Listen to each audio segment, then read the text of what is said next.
Hello mga kabakyard! Welcome to my vlog at for today's video, ipapakita ko sa inyo ang bagong kulungan ng aming mga manok. Ito nga pala guys, yung mga sisiw, 45 days yan. Umulan kagabi, kaya ayan, basa yung lupa.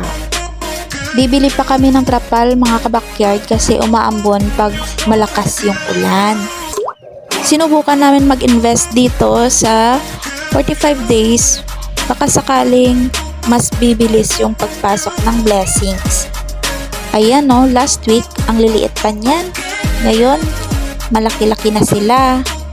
Kain lang ng kain kasi. At ito naman guys, yung ating rear. Ayan, rear yan ang ating manok. Pinagsama na namin silang dalawa para maka-adjust na silang dalawa. At ayan, tinambakan ko pa ng lupa dyan sa gilid kasi bumabaha pag malakas yung ulan para hindi sila pasukin ng tubig. So ayan lang muna for today's videos guys. Thanks for watching. Bye-bye!